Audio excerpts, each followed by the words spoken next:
Once upon a time, there was a crow, who, when sitting in a tree, saw down below a delicious piece of gorgonzola cheese. That would be nice for tea, she said. Yes, please. A hungry fox was roaming on the prowl. He'd smelt the cheese and saw the feathery fowl swoop down upon it, and with grace and ease scoop up the delicious piece of smelly cheese.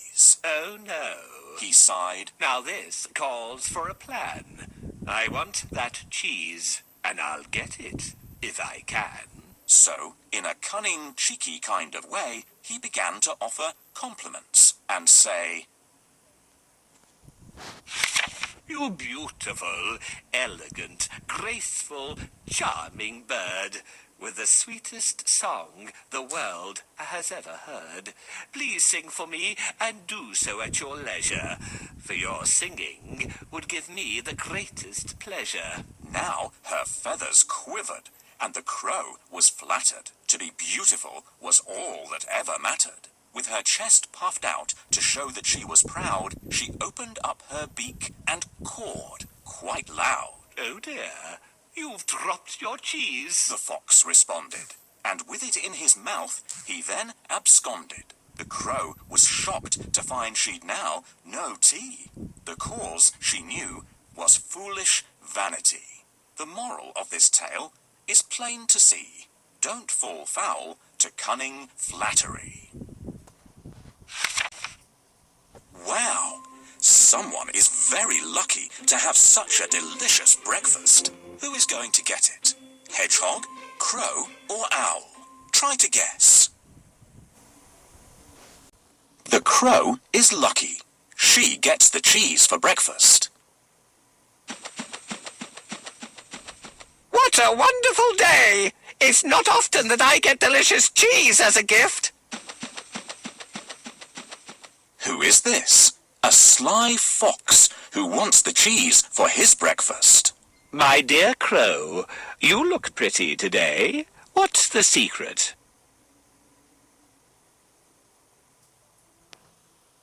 Your teeth are sparkling white and sharp. I'm scared. I've never seen such lovely eyes like yours. Only noble birds like you have a tail-feathered crest.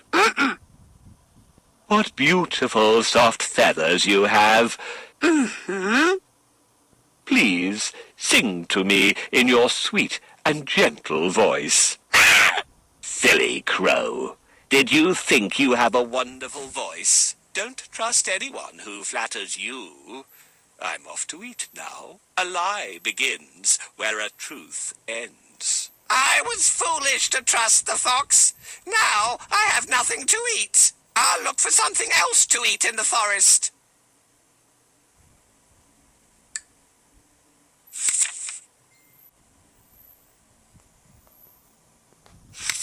A young hare once boasted how fast he could run. He was agile, long-legged, and out for some fun. So he teased an old tortoise about his slow pace.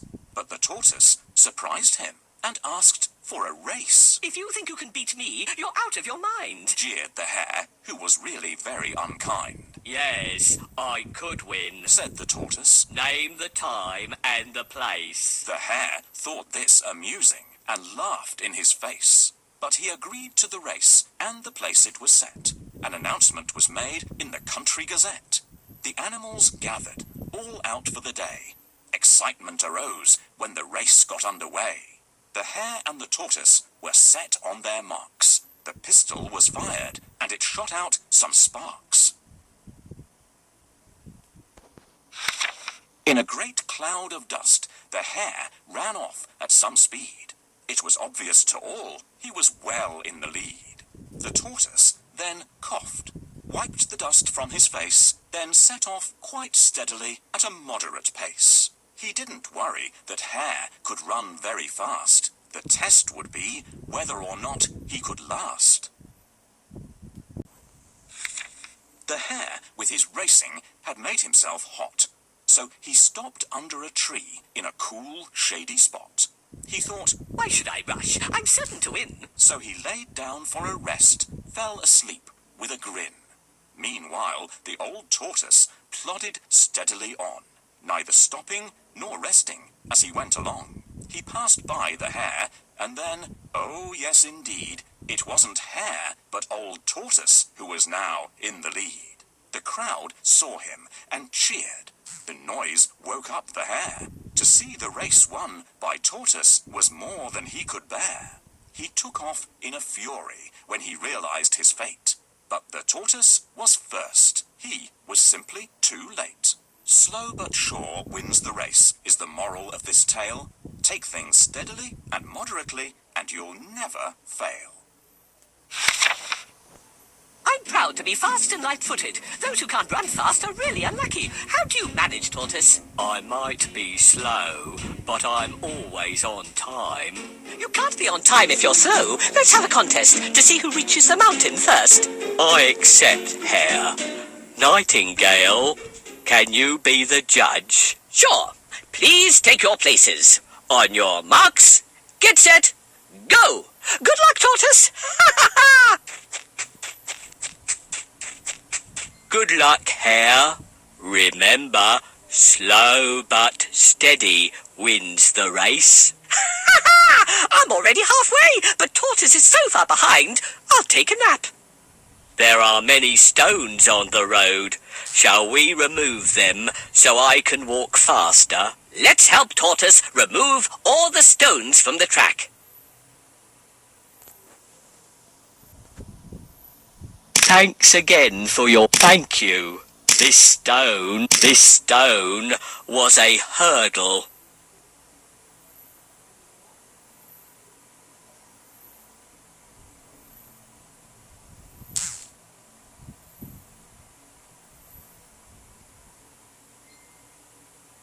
The bridge is broken.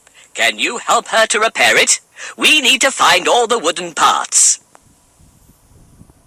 Thank you. The bridge is as good as new now. Thanks. You are a great helper. Great.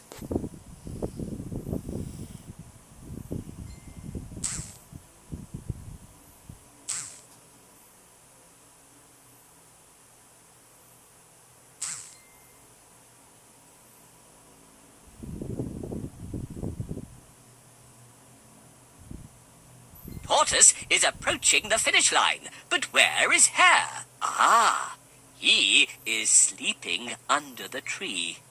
Let's wake him up. What's the matter? While you slept, Tortoise won the race. That's not fair! I was faster. I lost the race because I napped. Discipline matters more than speed in a contest.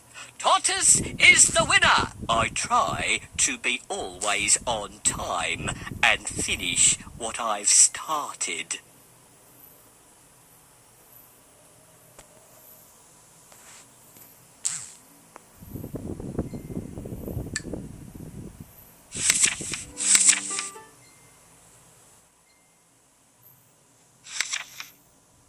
A lion was dreaming, asleep in his bed, when something suddenly awoke him as it ran over his head. Whatever's that? He exclaimed, and he shot out a paw and grabbed a small mouse that he'd not seen before.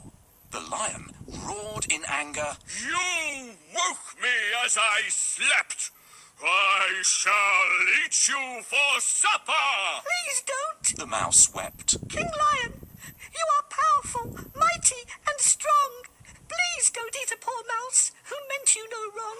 Ha ha ha! Laughed the lion. It's true. You are weak. I am strong, as you say. So I'll let you speak. I am sorry I woke you. Please be kind. Let me go. I may one day repay you. You really don't know. You repay me? The lion laughed, That's a joke. but he let the mouse go, and he gave him a poke, saying, Off you go, little mouse. I don't expect you'll be back, at the most. You'd have made me a very small snack. So the mouse bowed in thanks and then went on her way. And the lion never saw her until it happened one day he was taking his usual stroll in the jungle when a rope trap ensnared him and he got in a tangle. He struggled and struggled, but the ropes only got tighter. It didn't help, in this case, to be a great fighter. Help! Let me out! Let me free! I'm in pain! But his roaring and crying were to be all in vain, until a small mouse in the bushes pricked up her ears and ran to his aid and swallowed her fears.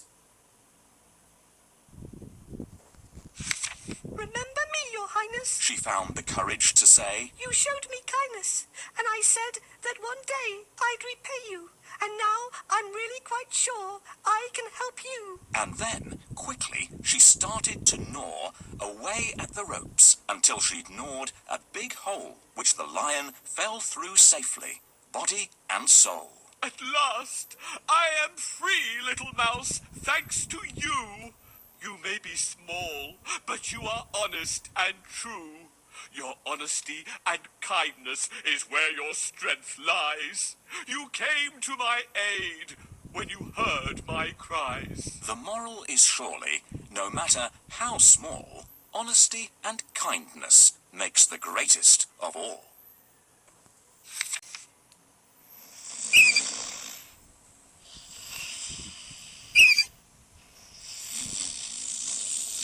Who dared to wake me up? I'm sorry, Lion.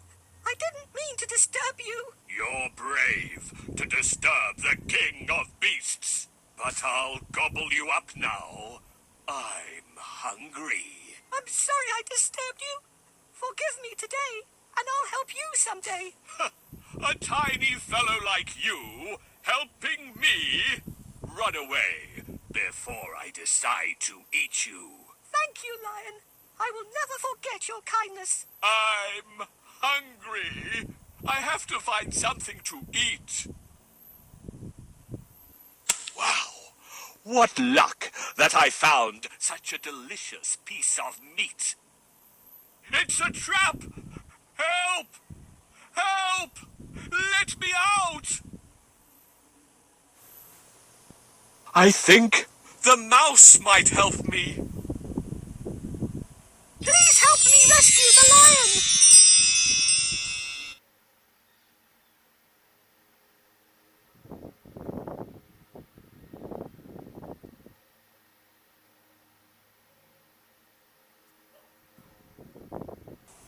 Thank you for helping me, Mouse. Be good, expect good. The lion spared my life, and I saved his.